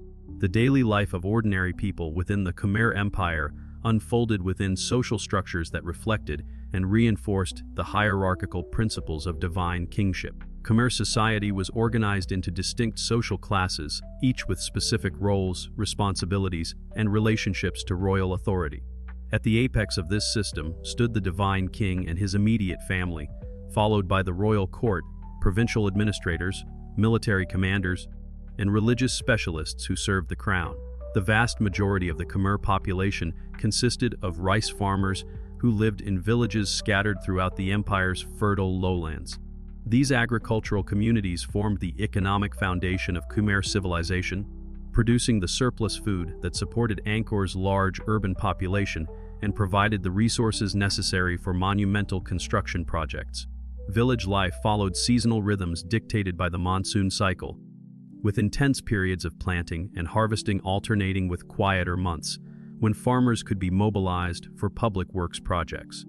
The organization of agricultural labor reflected the hierarchical principles that governed all aspects of Khmer society. Village communities were typically organized around extended family groups that controlled specific plots of rice land and coordinated their farming activities according to traditional patterns passed down through generations. These family groups maintained complex relationships of mutual obligation and support that enabled them to manage the intensive labor requirements of wet rice cultivation while also fulfilling their obligations to provide tribute and labor service to royal authorities. The technical knowledge required for successful rice cultivation in the Khmer Empire was extensive and sophisticated, encompassing understanding of water management, soil preparation, seed selection, and pest control. Farmers developed detailed knowledge of local environmental conditions, including the timing of seasonal floods, the characteristics of different soil types, and the behavior of various rice varieties under different growing conditions. This agricultural expertise was transmitted through informal networks of family and community relationships, creating robust systems of knowledge preservation and innovation that enabled continuous improvement in farming techniques. The development of advanced irrigation systems throughout the Khmer Empire demonstrates the sophisticated understanding of hydraulic engineering that supported intensive rice cultivation. The construction of canals, reservoirs, and water control structures required careful planning and coordination between multiple communities, as water management decisions in one area could significantly impact agricultural productivity in neighboring regions. The maintenance of these irrigation systems demanded ongoing cooperation between farming communities and provided opportunities for royal authorities to demonstrate their essential role in maintaining agricultural prosperity. The integration of rice farming communities into the broader imperial economy occurred through multiple channels, including tribute payments, labor obligations, and market relationships. Villages were required to provide specified quantities of rice and other agricultural products to support royal courts, temple complexes, and administrative centers. These tribute obligations were carefully calculated based on assessments of local productive capacity and were adjusted periodically to reflect changing conditions and imperial needs. The seasonal patterns of agricultural work created opportunities for farmers to engage in other economic activities during periods when rice cultivation required less intensive labor. Many farming families supplemented their agricultural income through craft production, including textile weaving, pottery making, and metalworking. These supplementary activities provided additional sources of income while also contributing to the diverse array of goods that circulated through Khmer markets and trade networks. The craft specialists who produced the goods necessary for Khmer civilization occupied intermediate positions within the empire's social hierarchy. Skilled artisans including stone carvers, metalworkers, textile producers, and ceramic specialists enjoyed higher status than ordinary farmers due to their specialized knowledge and their direct relationships with elite patrons. Many craft specialists lived in urban centers where they could access raw materials and serve the needs of wealthy customers, though some worked in rural areas producing goods for local markets and regional distribution networks. The organization of craft production reflected the same hierarchical principles that governed other aspects of Khmer society. Master craftsmen controlled workshops that employed apprentices and assistants in carefully structured relationships that combined technical training with social discipline. The transmission of craft knowledge followed formal patterns of apprenticeship that ensured quality control while also maintaining the social boundaries that separated different categories of specialists. The most skilled artisans enjoyed direct patronage relationships with royal and noble families, creating opportunities for social advancement through exceptional artistic achievement. The stone carving workshops that produced the sculptures decorating Angkor's temples represent the pinnacle of Khmer craft specialization. These workshops required teams of highly skilled artisans working under the direction of master sculptors who possessed both technical expertise and deep understanding of religious iconography. The creation of major sculptural programs like those at Angkor Wat or the Bayon involved years of coordinated effort by dozens of specialists, from rough carvers who shaped basic forms to detail specialists who added finishing touches to facial features and decorative elements. The merchants who facilitated trade throughout the Khmer Empire and beyond occupied ambiguous positions within the official social hierarchy. While their economic activities were essential for imperial prosperity, their mobile lifestyles and diverse cultural backgrounds sometimes placed them outside traditional categories of social classification. Many merchants were ethnic Chinese, Indian, or Malay traders who maintained connections to commercial networks extending across Southeast Asia and the Indian Ocean, bringing exotic goods and new ideas to Khmer markets. The development of commercial relationships with foreign merchants required sophisticated diplomatic and legal frameworks that could accommodate different cultural practices and commercial customs. Khmer rulers established special quarters within major cities where foreign traders could conduct business according to their own legal traditions, while also ensuring that royal authorities could monitor and tax commercial activities. These arrangements facilitated the flow of luxury goods, raw materials, and new technologies that enriched Khmer civilization while also providing important sources of royal revenue. The development of urban centers throughout the Khmer Empire created opportunities for social interaction and cultural exchange that transcended traditional village boundaries. Cities like Angkor served as gathering places where people from different regions and social backgrounds came together for religious festivals, market activities, and administrative functions. These urban environments fostered the development of cosmopolitan cultures that combined local Khmer traditions with influences from India, China, and other parts of Southeast Asia. The physical layout of Khmer cities reflected both practical considerations of defense and administration and symbolic representations of cosmic order. Major urban centers were typically organized around central temple complexes that served as focal points for religious and political activities. Residential areas were arranged in hierarchical patterns that reflected social status, with elite families occupying compounds near temple and palace complexes, while craftsmen and merchants lived in intermediate zones and ordinary workers resided in peripheral areas. The daily rhythms of life in Khmer cities were shaped by religious observances, market cycles, and seasonal variations in agricultural activity. Religious festivals provided regular occasions for community celebration and social interaction, bringing together people from all social levels in shared ceremonial activities. These festivals served important functions in maintaining social cohesion and reinforcing the ideological foundations of royal authority, while also providing opportunities for economic exchange and cultural expression. The water management systems that supported urban populations required sophisticated engineering solutions to ensure adequate supplies of clean water for drinking, cooking, and bathing, while also providing effective drainage during monsoon floods. Khmer cities featured elaborate networks of canals, reservoirs, and drainage channels that managed water flow throughout urban areas. The maintenance of these systems required ongoing cooperation between different neighborhoods and provided opportunities for royal authorities to demonstrate their essential role in maintaining urban prosperity. The role of women in Khmer society deserves particular attention, as female participation in economic, religious, and social activities appears to have been more extensive than in many contemporary civilizations. Khmer women engaged in trade, craft production, and agricultural activities, and many achieved positions of significant influence within their communities. The prominence of female deities in Khmer religious art and the frequency of female figures in temple sculptures suggest that women played important roles in religious life and may have enjoyed relatively high status within the broader social system. The legal rights and social expectations associated with Khmer women varied according to social class and family circumstances, but inscriptional evidence suggests that women could own property, engage in commercial activities, and participate in legal proceedings. Royal women wielded considerable political influence and often served as patrons of major religious and cultural projects. The education of elite women included training in literature, religious knowledge, and administrative skills that prepared them for active participation in court life and political decision-making. The educational systems that transmitted knowledge and cultural values throughout Khmer society operated through multiple channels, including family networks, religious institutions, and craft guilds.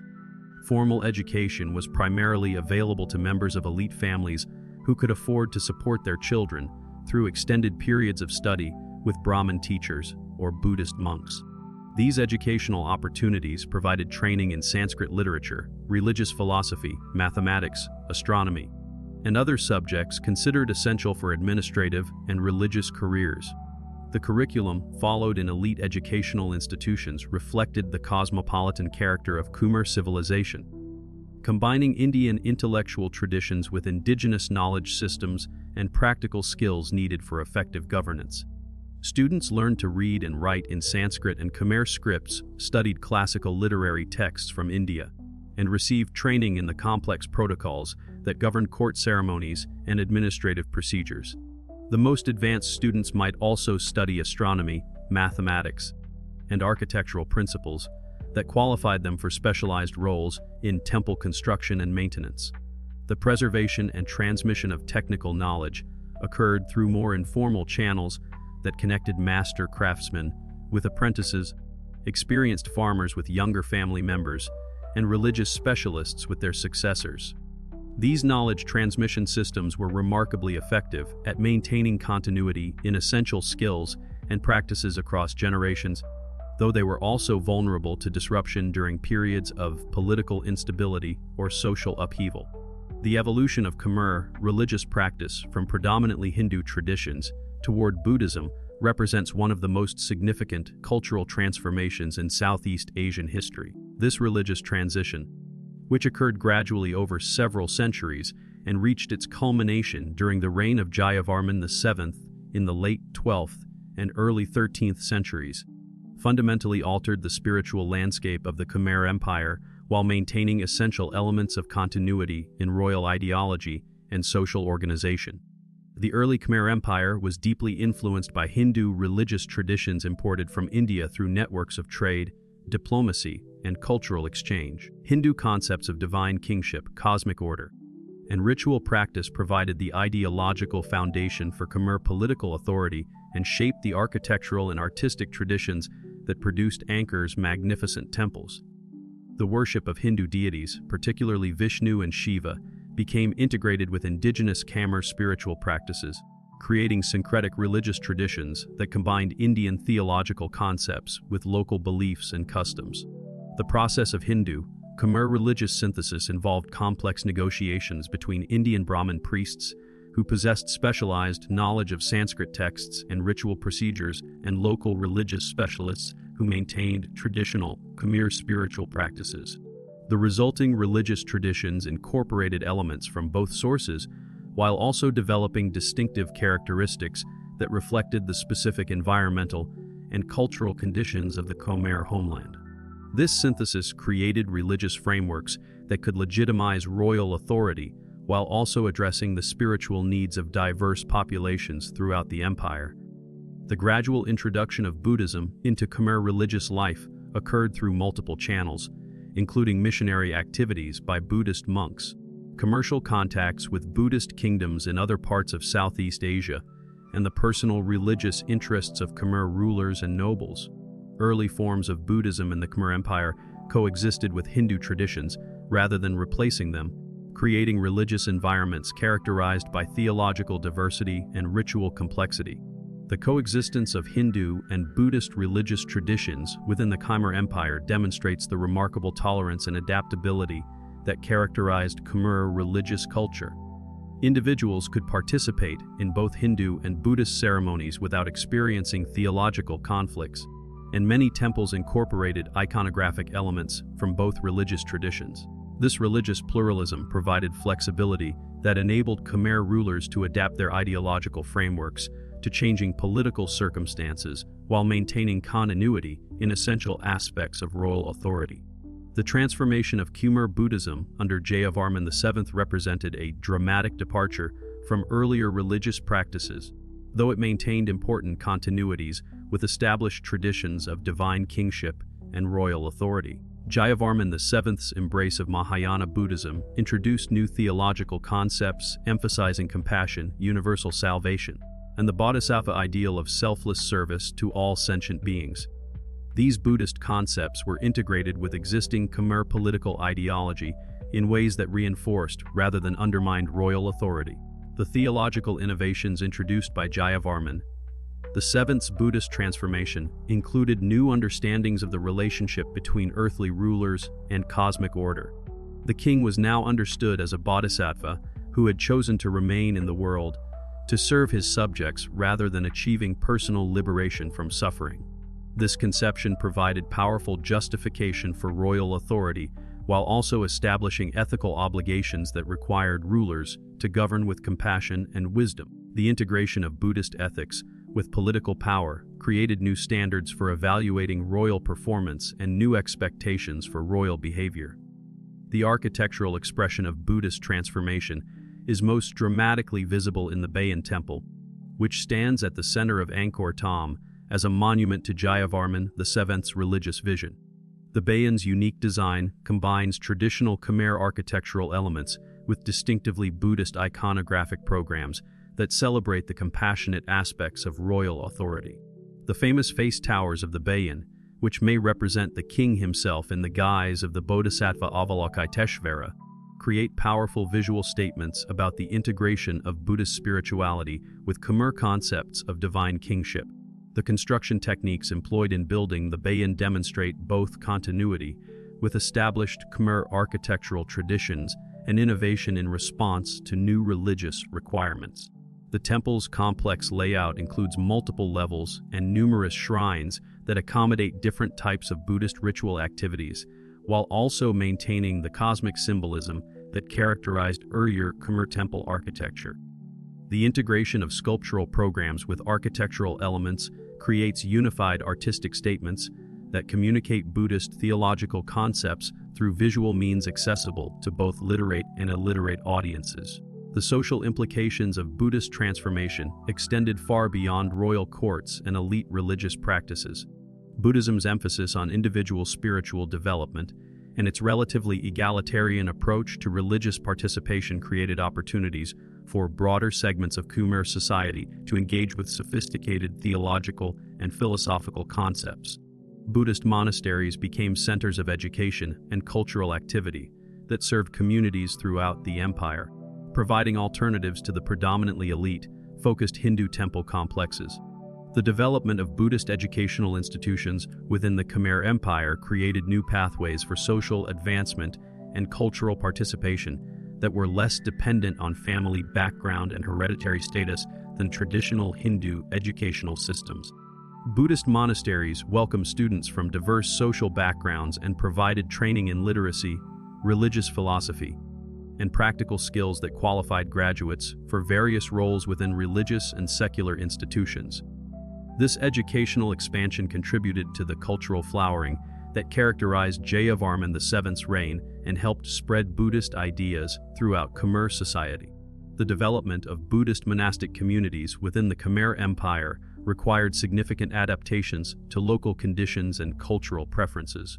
Buddhist monks had to navigate relationships with existing Hindu religious establishments while also developing new forms of religious practice that could appeal to Khmer audiences. The success of these adaptation efforts is demonstrated by the rapid growth of Buddhist institutions during Jayavarman VII's reign and their continued influence in subsequent periods. The daily life of Buddhist monastic communities involved complex balancing of contemplative practices, educational activities, and community service that reflected the Mahayana Buddhist emphasis on compassionate engagement with worldly concerns. Khmer Buddhist monasteries provided medical care, education, and social services to their surrounding communities, while also maintaining the scholarly and ritual activities that preserved Buddhist intellectual traditions. The integration of monastic communities into broader social networks created new forms of religious authority that complemented and sometimes competed with traditional Hindu religious hierarchies. The integration of Buddhist ethical teachings with traditional Khmer social values created new frameworks for understanding moral behavior and social responsibility. Buddhist concepts of karma, compassion, and non-violence provided alternative perspectives on issues of justice, governance, and interpersonal relationships that complemented and sometimes challenged existing cultural norms. These ethical innovations had practical implications for legal systems, administrative practices, and social relationships throughout Khmer society. The influence of Buddhist ethics on Khmer legal traditions is visible in inscriptional records that document changes in judicial procedures and punishment practices during and after Jayavarman VII's reign. Buddhist emphasis on compassion and the possibility of moral transformation encouraged more lenient approaches to criminal justice and greater attention to the rehabilitation of offenders. These legal innovations reflected broader cultural changes that valued mercy and forgiveness alongside traditional concerns for social order and royal authority. The artistic and literary traditions that emerged from the Buddhist transformation of Khmer culture demonstrate remarkable creativity in adapting Indian Buddhist themes to local aesthetic preferences and cultural contexts. Khmer Buddhist art developed distinctive stylistic characteristics that combined traditional Khmer sculptural techniques with Buddhist iconographic programs, creating works of extraordinary beauty and spiritual power. The literary traditions associated with Khmer Buddhism included both translations of classical Indian Buddhist texts and original compositions that addressed specifically Khmer concerns and interests. The development of distinctively Khmer forms of Buddhist artistic expression required close collaboration between religious authorities who understood Buddhist theological concepts and local artisans who possessed the technical skills necessary to create sophisticated sculptural and architectural works. The resulting artistic traditions successfully communicated complex Buddhist ideas through visual means, while also maintaining continuity with established Khmer aesthetic preferences. The artistic achievements of the Buddhist transformation period continue to influence Southeast Asian Buddhist art and architecture to the present day. The economic implications of Buddhist transformation included significant changes in patterns of religious patronage and resource allocation. Buddhist monasteries required different types of support than Hindu temples, emphasizing ongoing maintenance of monastic communities rather than elaborate ritual performances and temple construction. These changing patronage patterns influenced the development of urban centers, agricultural systems, and craft production throughout the empire. The establishment of extensive networks of Buddhist hospitals, rest houses, and educational institutions during Jayavarman VII's reign required unprecedented coordination of resources and administrative oversight. The successful implementation of these social service programs demonstrates the effectiveness of Buddhist-influenced royal administration, while also revealing the enormous economic capacity that the Khmer Empire had developed by the late 12th century. The maintenance of these institutions over extended periods required sustainable funding mechanisms that integrated religious obligations with practical administrative considerations. The relationship between Buddhism and royal authority remained complex and sometimes ambiguous throughout the later periods of Khmer history. While Jayavarman VII successfully integrated Buddhist concepts with traditional divine kingship ideology, his successors faced challenges in maintaining this synthesis as political and economic pressures mounted. Some later rulers returned to Hindu religious practices, while others attempted to maintain Buddhist commitments under increasingly difficult circumstances. The legacy of Khmer Buddhist transformation extends far beyond the historical boundaries of the Angkor period. influencing the development of Theravada Buddhism in Cambodia and other parts of Southeast Asia. The architectural innovations, artistic traditions, and institutional practices developed during the Buddhist transformation of the Khmer Empire provided models and inspiration for subsequent Buddhist communities throughout the region. The continued presence of Buddhist elements in Cambodian culture demonstrates the lasting impact of this remarkable religious transformation. The decline and eventual abandonment of Angkor as the center of Khmer civilization resulted from complex interactions between environmental challenges, political pressures, economic difficulties, and social transformations that developed over several centuries. Understanding this decline requires careful analysis of multiple factors and their interconnected effects on the systems that had sustained Khmer civilization for more than 6 centuries. Environmental pressures played crucial roles in the gradual weakening of Angkor's foundations, particularly through changes in monsoon patterns and water management challenges that affected agricultural productivity and urban infrastructure. The elaborate irrigation systems that supported intensive rice cultivation throughout the Angkor region required constant maintenance and periodic reconstruction to remain effective. As political and economic resources became increasingly strained, the maintenance of these essential water management systems became more difficult, creating cascading effects that reduced agricultural output and undermined the economic foundations of royal authority. The silting of canals and reservoirs represented a persistent environmental challenge that required ongoing attention from hydraulic engineers and large labor forces. Over time, the accumulation of sediment in water management systems reduced their effectiveness and required increasingly expensive maintenance efforts. When political instability or economic difficulties prevented adequate maintenance, the resulting deterioration of irrigation infrastructure created serious problems for agricultural communities throughout the Angkor region. Political pressures from neighboring kingdoms, particularly the rising power of Thai kingdoms to the west and Vietnamese expansion from the east, created military challenges that strained Khmer resources and diverted attention from essential domestic concerns. The costs of defending extensive frontiers against increasingly sophisticated enemies required military expenditures that competed with the resources needed for maintaining temples, irrigation systems, and administrative infrastructure. The gradual loss of outlying territories reduced the tribute and tax revenues available to support the central government and its ambitious construction projects. The shift of political and economic centers toward coastal regions and river delta areas reflected changing patterns of international trade and military technology that favored different types of political organization than those that had sustained the Angkor-based empire.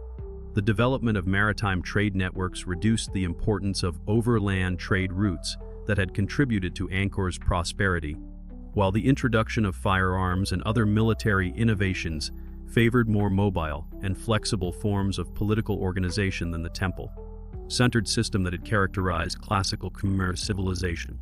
The final abandonment of Angkor as the primary royal capital around the middle of the 15th century marked the end of one of history's most remarkable civilizations, though the process of decline had been gradual rather than sudden.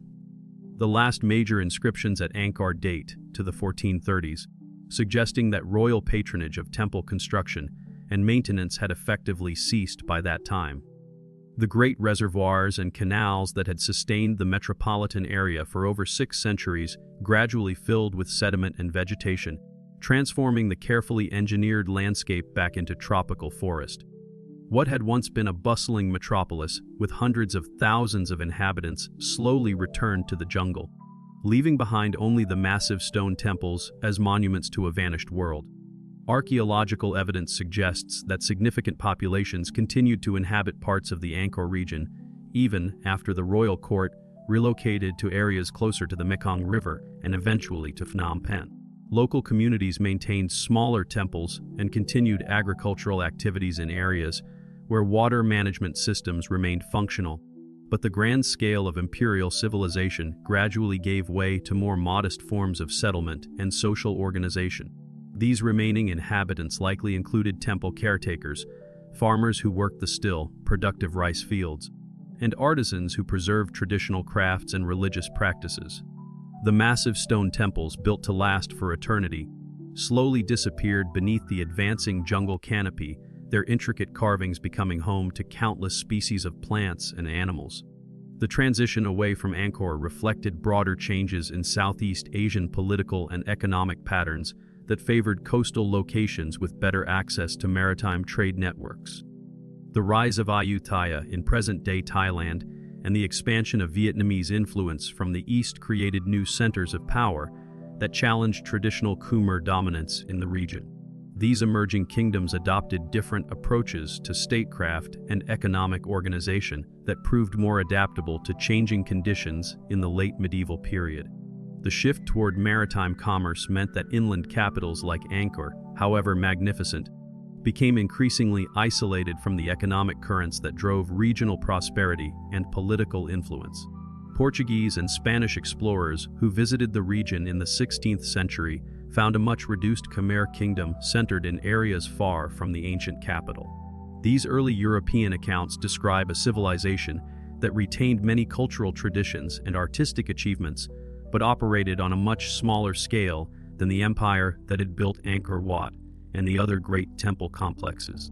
The memory of past glories persisted in royal chronicles and religious texts, but the physical infrastructure of the classical period had largely been reclaimed by nature. European visitors were often amazed by local stories of the ancient city hidden in the forest. Tales that seemed almost mythical until explorers began to verify their accuracy centuries later. The rediscovery of Angkor by European explorers and scholars in the 19th century created international awareness of the lost civilization and sparked decades of archaeological investigation and conservation efforts. French colonial administrators and researchers began systematic documentation of the temple complexes and attempted to understand the historical development of Khmer civilization. These early studies revealed the extraordinary scale and sophistication of the ancient city and established Angkor as one of the world's most important archaeological sites. The painstaking work of clearing vegetation from temple structures and documenting architectural details provided the foundation for all subsequent scholarly understanding of classical Khmer culture. The work of scholars like Henry Mohat, who published detailed descriptions of Angkor Wat in the 1860s, captured European imagination and established the romantic image of a lost civilization hidden in the jungle. However, it is important to note that Angkor was never truly lost to local populations, who continued to visit and maintain certain temples, particularly Angkor Wat itself, which remained an active Buddhist pilgrimage site throughout the centuries following the abandonment of the royal capital. Local Buddhist monks had maintained a continuous presence at Angkor Wat, conducting ceremonies and preserving religious traditions that connected the site to living spiritual practices rather than treating it merely as an archaeological curiosity. Modern archaeological techniques, including aerial photography, satellite imagery, and most recently LiDAR scanning, have revealed that the Angkor region contained a much more extensive urban landscape than previously understood. These technological advances have shown that the classical Khmer civilization created one of the world's largest pre-industrial urban complexes, with sophisticated infrastructure extending far beyond the famous stone temples that had long been the focus of scholarly attention. The LiDAR surveys in particular have revolutionized understanding of the site by revealing previously unknown temples, roads, canals, and residential areas hidden beneath the forest canopy, demonstrating that the urban area was even larger and more complex than scholars had imagined. The conservation challenges facing Angkor today reflect the ongoing tension between preservation of cultural heritage and the practical needs of modern development. Tourism brings essential revenue to Cambodia, but also creates pressures on fragile archaeological sites that require careful management to prevent damage. International cooperation through UNESCO and various national archaeological institutions has established frameworks for protecting and studying the site, while allowing sustainable access for visitors and researchers. Managing the flow of millions of annual visitors while protecting delicate stone carvings and structural integrity requires constant vigilance and innovative approaches to site management. Climate change presents new challenges for the preservation of Angkor, as changing rainfall patterns and more frequent extreme weather events threaten both the stone structures and the broader landscape context in which they were built. Rising temperatures and shifting monsoon patterns could affect the delicate balance between preservation and natural processes that has allowed the temples to survive for nearly a millennium since their abandonment. The sandstone used in temple construction is particularly vulnerable to water damage, and increased flooding or drought could accelerate deterioration of the monuments. Scientists and conservators are working to develop new techniques for protecting the structures against these emerging environmental threats. The legacy of Angkor extends far beyond its physical remains to encompass the cultural and artistic traditions that continue to influence Cambodian society today. Classical Khmer dance, sculpture, and architectural styles established during the Angkor period remain central elements of Cambodian national identity. The image of Angkor Wat appears on the national flag and serves as a symbol of cultural continuity that connects modern Cambodia to its ancient heritage. Traditional crafts such as silk weaving, wood carving, and metalwork continue to draw inspiration from motifs and techniques developed during the classical period, demonstrating the enduring influence of Angkor period aesthetics on contemporary Cambodian culture. Contemporary efforts to understand Angkor benefit from interdisciplinary approaches that combine traditional archaeological methods with advanced scientific techniques and collaboration with local communities, whose ancestors maintained connections to the site throughout the centuries of royal absence. This collaborative approach recognizes that the meaning and significance of Angkor cannot be fully understood through purely academic study, but requires engagement with living cultural traditions and contemporary social contexts. Local knowledge about traditional building techniques, religious practices, and oral histories provides invaluable insights that complement scientific research and help create more complete understanding of how the ancient city functioned and what it meant to its inhabitants. The story of Angkor ultimately demonstrates both the remarkable achievements possible through human creativity and organization, and the challenges that all civilizations face in adapting to changing environmental and social conditions. The rise and fall of the Khmer Empire offers insights into the complex relationships between political power, religious belief, environmental management, and cultural identity that remain relevant for understanding historical processes and contemporary challenges throughout the world.